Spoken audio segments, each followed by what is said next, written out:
Shalom from Israel, I'm Ariel Ben Abraham. This week we're going to reflect on chapter 43 of the book of Psalms by King David. It's a short one.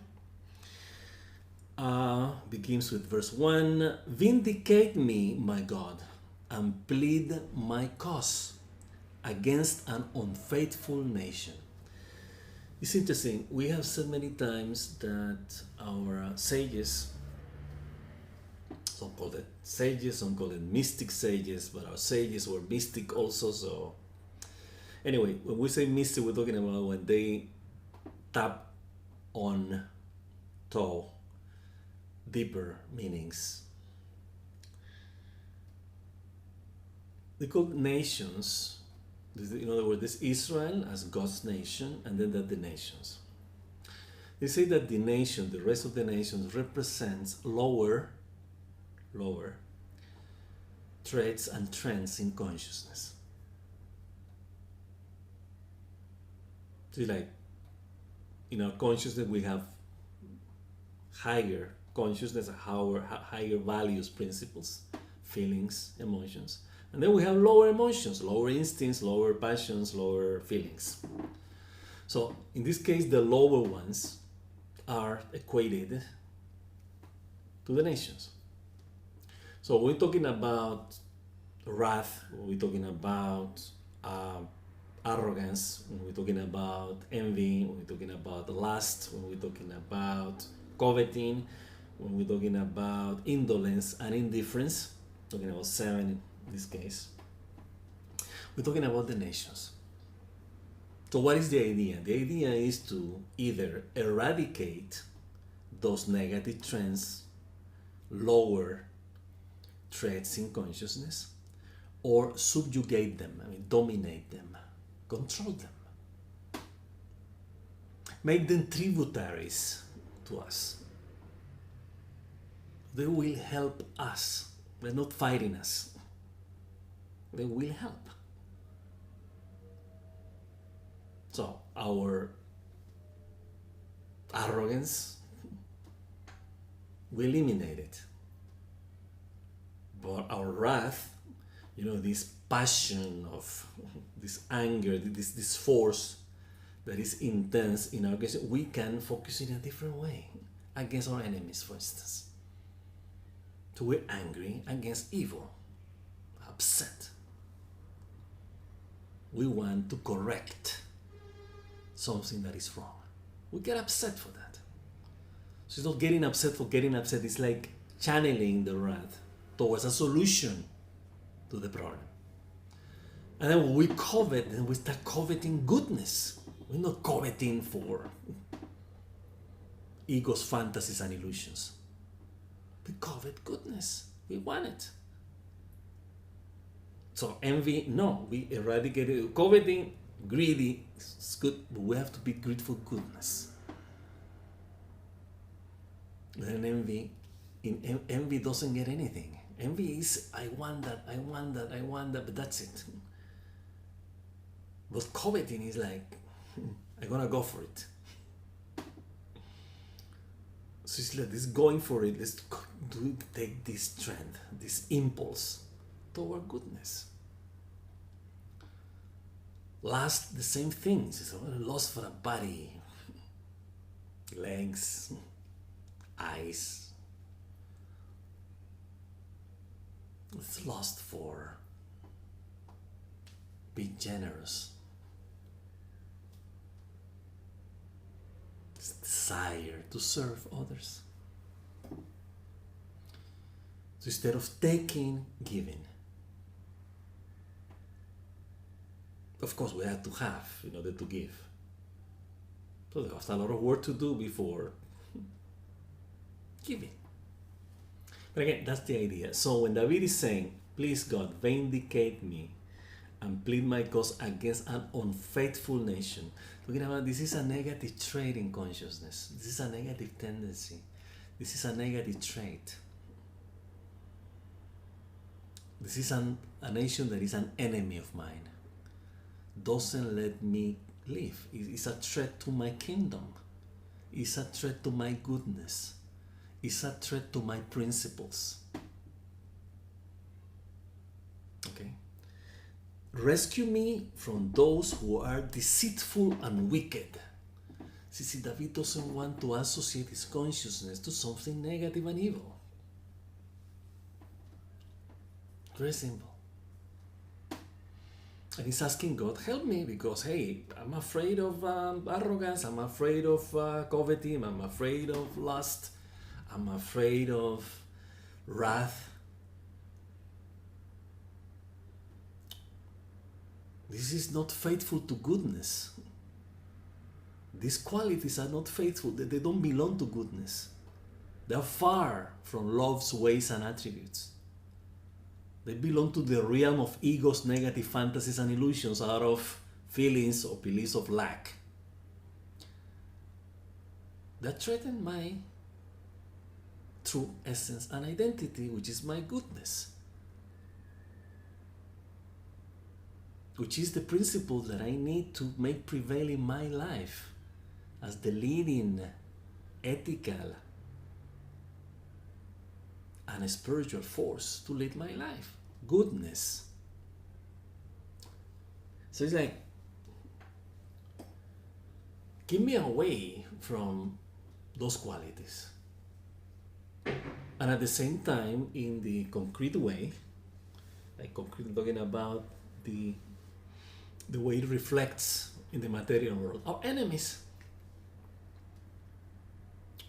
Enemies who want our destruction. They're not good. They're unfaithful. They don't believe in God. They don't believe in goodness. They believe in conquering, in oppressing, in humiliating, in undignifying life. They're against you. They're against who you represent in our consciousness, in creation. They're against goodness. I don't want to be with them. Rescue me from them. Ask David. Verse 2, you are my stronghold. Why have you rejected me? Like, you leave me alone with this. You want me to become that? Don't reject me. Be with me. Arm me. Protect me. Be my shield. Get goodness. Protect me from negative trends and threats in consciousness. My enemies. The unfaithful to you.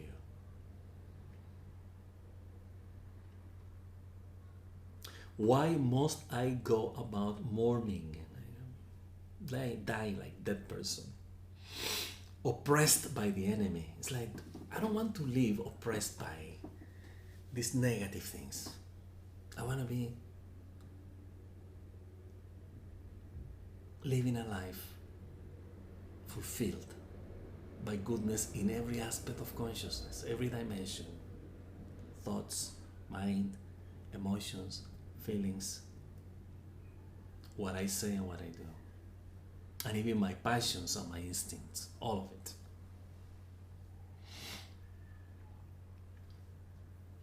Three, send me your light and your faithful care, your loyal care. Let them lead me. It's like, I cannot live my life with my negative approach, my negative understanding, my confusion, my feelings of lack, whatever. I want you to lead my life. Now, have you ever said before, we cannot leave this to an abstraction. It's like God, my undefinable, indescribable God is going to do and lead my life. No.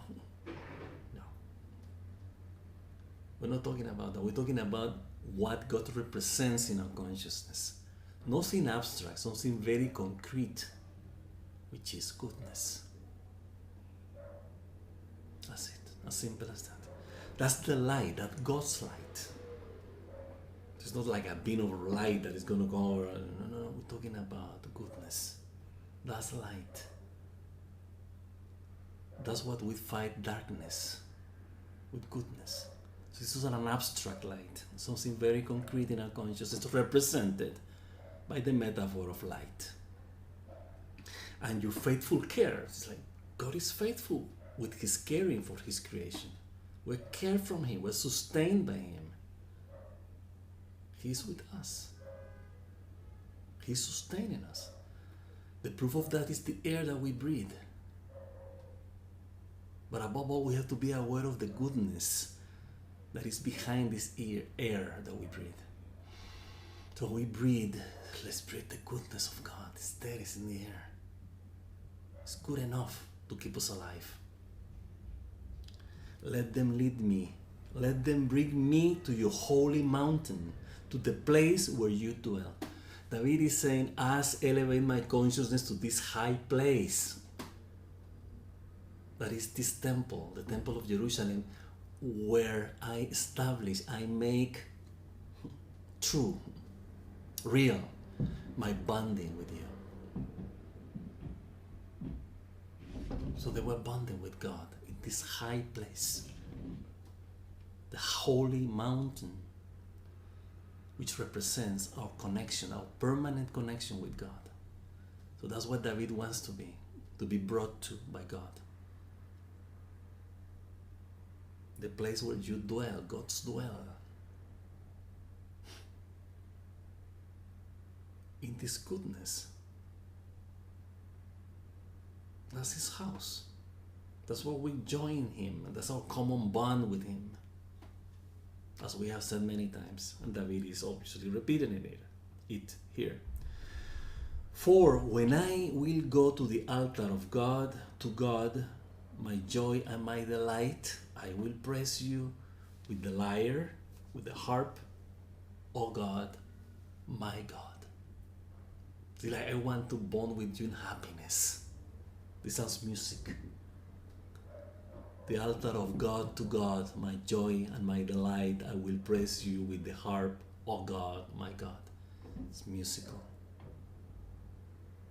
And in this case, music is happiness. Music could be something abstract. It doesn't necessarily have to be notes that we hear.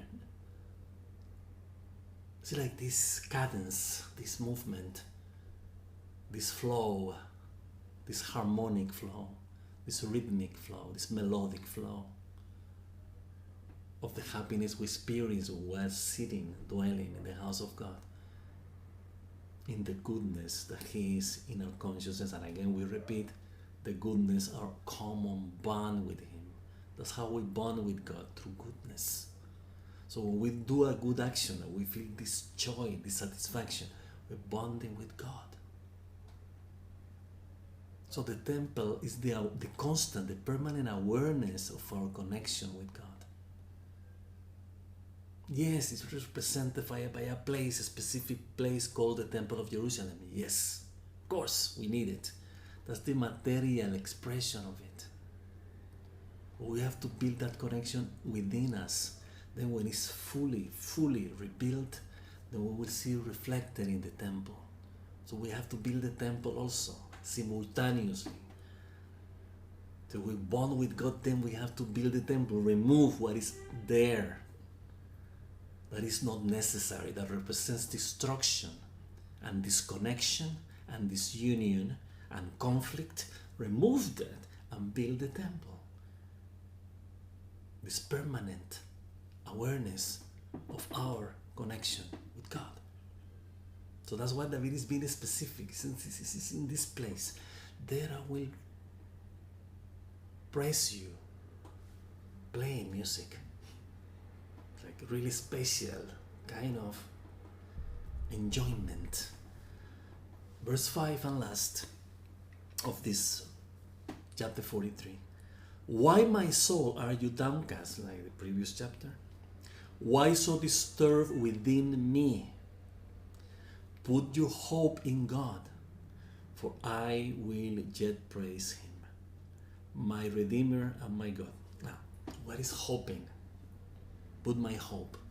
Belief. Certainty. So when we hope, it's because we believe that something will happen. So in other words, let's not be distressed, let's not be discouraged.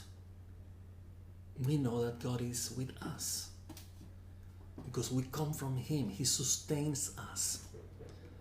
Therefore, it's a matter of connection. So David is telling himself to his soul, keep the awareness of your connection, our connection with God. That's it. That's all we need. Let's believe in that. Let's put our hope in God. So the soul is not going to be disturbed anymore. Because my soul, my awareness, and my connection with God is clear. There's no confusion here. Everything is very clear, transparent. For yet I will praise Him. I will be happy by knowing that He's my Redeemer and my God.